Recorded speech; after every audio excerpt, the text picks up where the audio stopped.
So, today's topic for the kinky question of the week is related to last week's topic, which was what is an ethical dominant? Today, we're going to turn that around and ask what makes an ethical submissive or bottom or slave? Because while I think many of the concepts overlap,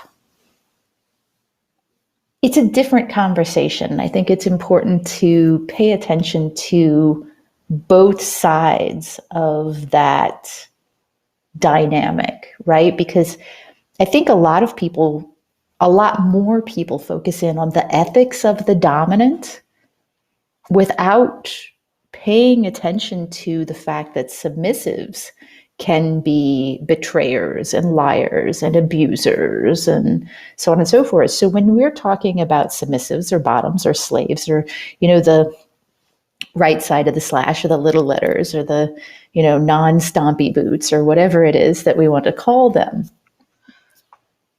what do we look for when we're talking about an ethical submissive? Mm. Yeah, this is an interesting one. I know when we were talking about ethical dominance, one of the things that we mentioned uh, is consistency, and I would say that's a big one. Mm-hmm. The consistency and honesty; those are two that I think would really overlap because when asked, what are your hard limits?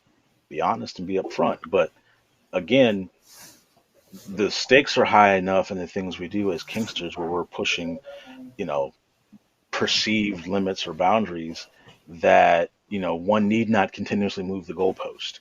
Mm-hmm. It's like, okay, I'll do that, or I won't. And I won't do that. Okay, great. But then that changes with each scene, or let alone worse yet, changes mid scene. It's like, wait a minute, hold on a second. You know, that being said, they do need to be communicative regularly because I don't know about you, Nookie, but as a Dom, I'm not a mind reader. So I cannot know what lines I can and can't cross, what can and cannot be done, because ultimately, as we often say in kink, it's the bottom that sort of sets the boundaries. What can and can't be done, how far can we go, and then it's up to those of us who consider ourselves ethical doms to make sure we're not superseding that or breaking those boundaries, or rather stomping over them. I mean, you can push them a little bit along as long as that pushing is agreed upon, but just flat out ignoring the boundaries, can't be done. But we have to know where they are. And so there needs to be the communication of them, this honest and consistent communication. This is my hard limit. This is something I do not like. You can call me anything you want, but I don't like the word bitch or baby or whatever. You Mm-hmm. know, fine. Then that needs to be made clear. But then it's like, no, no, no, I'm fine with it. The thing I hate is when you're like, okay, well, what are your hard limits? What do you like to do? What do you not like to do? And it's like, you can do whatever you want to me. That's that drives me nuts because it's like, okay, fine, let me go sharpen my batleth and fire up the red hot pokers and let's just see how much pain you can take in one session. I'm like, well, wait a minute, that sounds scary. I'm like, I know it's scary, but now obviously I'm joking. I don't know if anybody just got excited because I was going to break out red hot pokers and the batleth, but it. That's why I have rarely met somebody who literally just will let someone do anything to them. In fact, I don't know that I have met anyone that does. A lot of people will say that because they feel like they're strong or tough, can take a lot. And a lot of times I have seen in a lot of bottoms, S types, whatever you want to call them, people who are oftentimes so willing to please that they think they'll do anything. Um, but it's important for them to understand that those of us who are kinky tops tend to have very, very creative minds. I know, Nookie, you're fond of saying that you're on the sociopathic sort of spectrum, and so maybe it's not the best idea to tell somebody who can be a little bit sociopathic that they can do whatever they want, you know. And so that's where I'm like, I need specifics because don't tell me you can do whatever you want, and certainly don't keep it vague. I work better with more information, not less. So I think that communication, the honesty, the consistency. Um, really kind of come into play there. And if you're going to be submissive, be submissive. Don't come into submission intending to make me and tell me what to do and not do. And that's kind of a hard one because I'm not saying you're not a real submissive. I don't like to say that to people, but sometimes people use the term topping from the bottom, which I think sometimes has some issues because it can be used to shame people, Mm-hmm. as opposed to just saying if you are planning on being submissive, then be submissive. If you're planning on acting like a submissive so that you can brat, that's different. I don't do brats. And so if you're brat, you better say so. All right, because I will walk away so quick from something like that. I will call a scene and say, because I didn't agree to brats. That for me, brats are a hard limit, and that's not what I'm here to do. And then when they try to talk you into it, that's how I know I'm not engaging with you. Well, come on, bratting is fun. No, it really isn't. Sorry. So yeah, I mean, you're right. They're different. There is some overlap, but this is yeah, it's an interesting conversation because you're right. We don't think about the ethics of the S type, the bottom, the masochist, the sub very much. So, your thoughts, Nookie? I'm curious. I have a couple thoughts. The first one is my favorite pet peeve, the topping from the bottom. Yeah. Not that people do top from the bottom, but the concept of, as you said, shaming people for topping from the bottom. Because from my perspective as a dominant, if somebody is, if I use the term topping from the bottom, to me, that implies that they have taken control. So whenever I hear some dominant say, oh, they're always topping from the bottom, all I hear is, I can't control my submissive.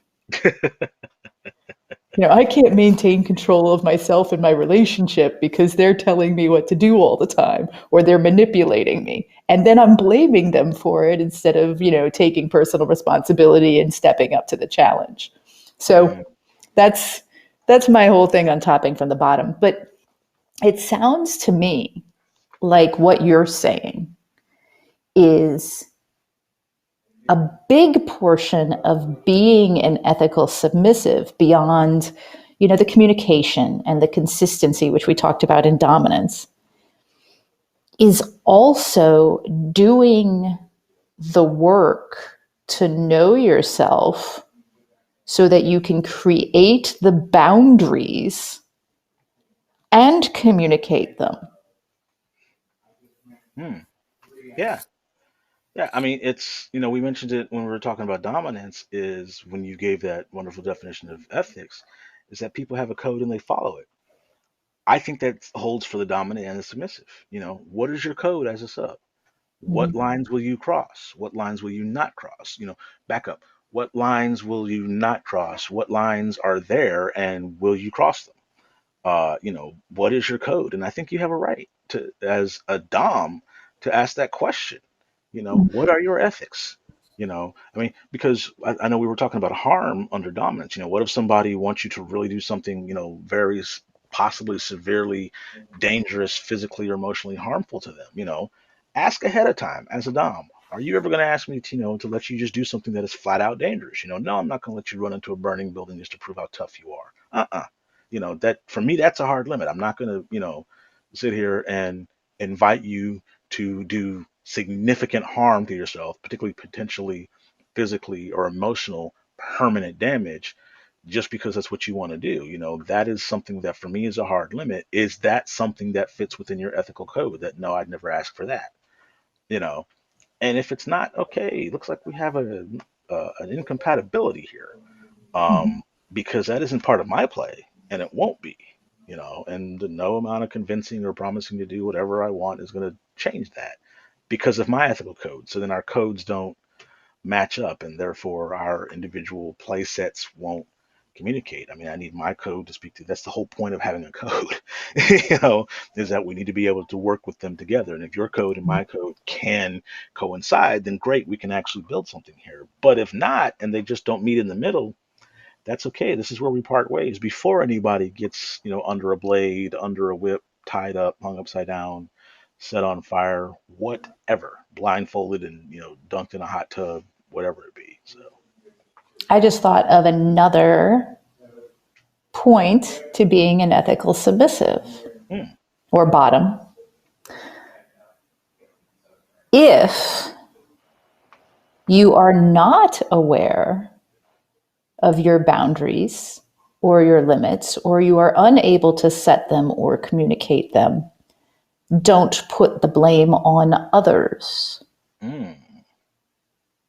right? Because I do see a lot of that kind of going back Mm-hmm. and saying, well, I didn't know. And that's fair, but sometimes neither one of you really knows because humans, Mm-hmm. right? Right.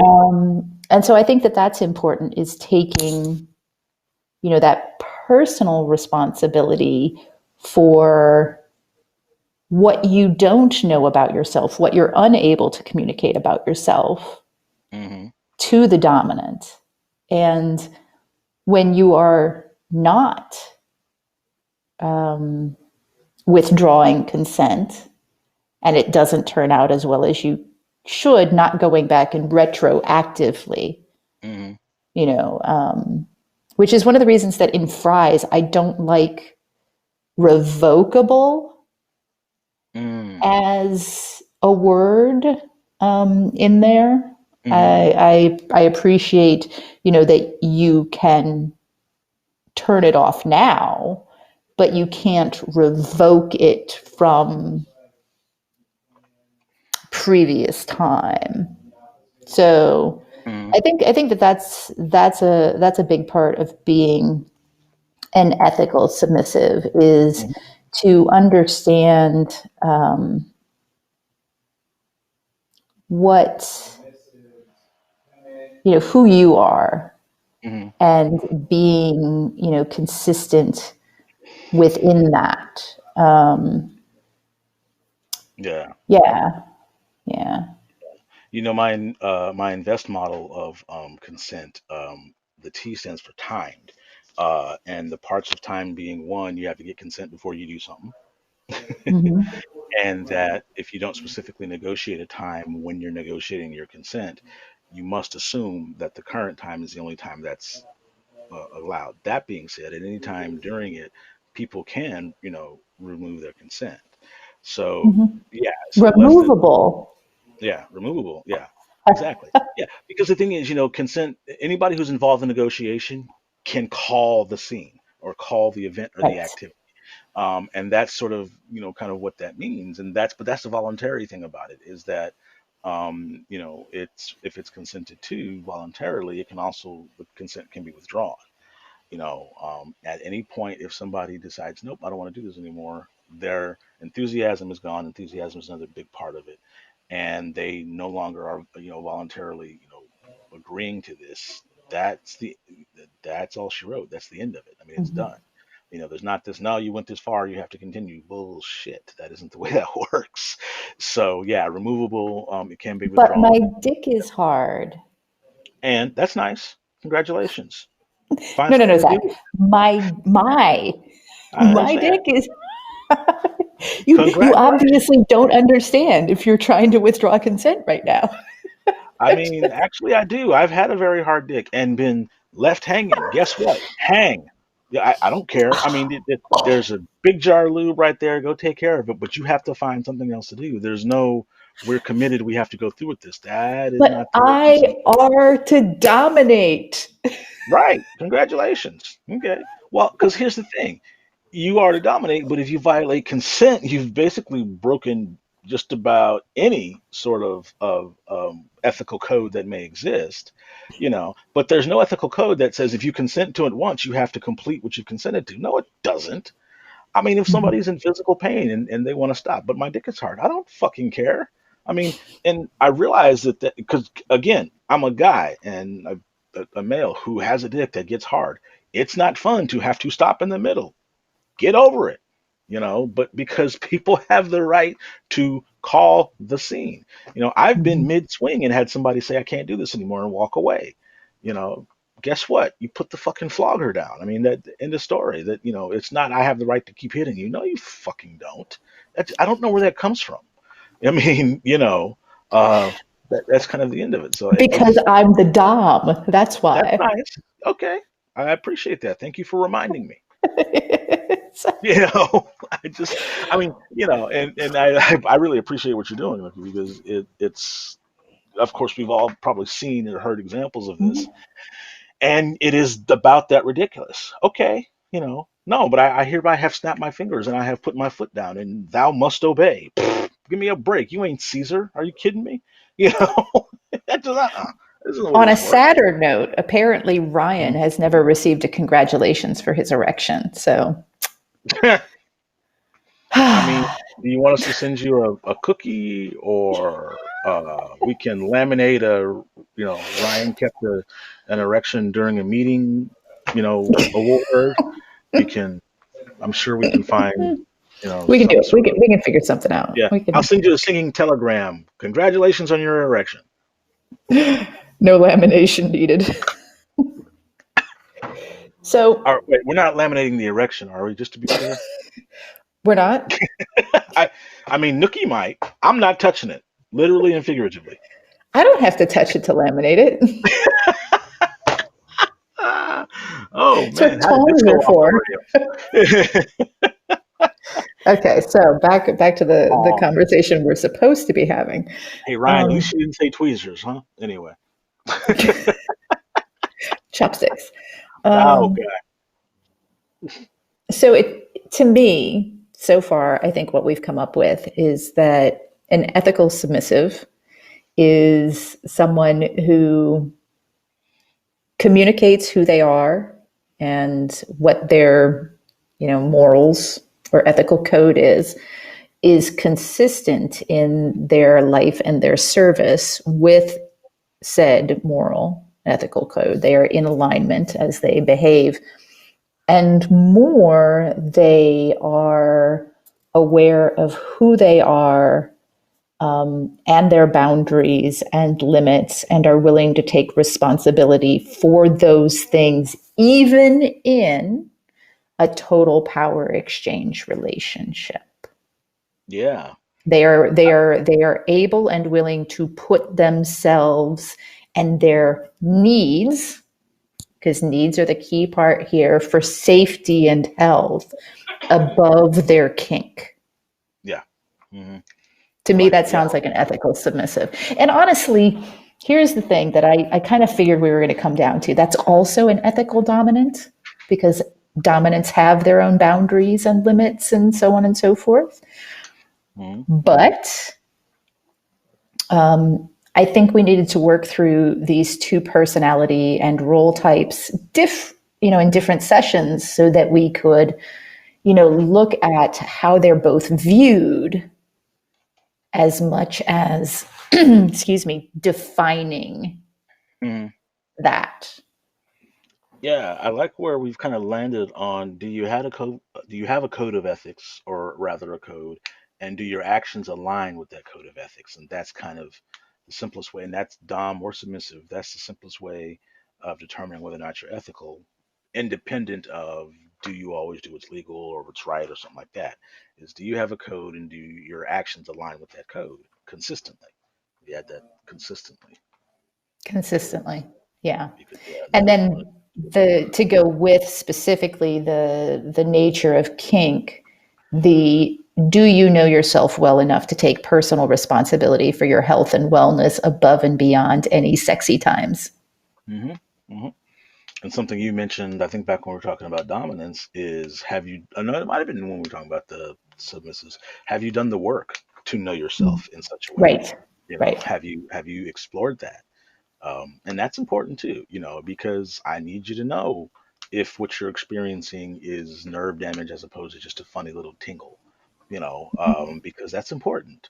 And I have no way of knowing. I can't be in your body. I'm the person that likes to inflict pain, remember? So to me, pain is, glorious unless I know it's a problem, So, yeah, I mean, that's sort of, yeah, that's, I like that one. Where have you done the work? Do you know yourself well enough to be able to, one, know that there's a problem, and do you have it in you to speak up when you do finally have a problem? Because that's also important.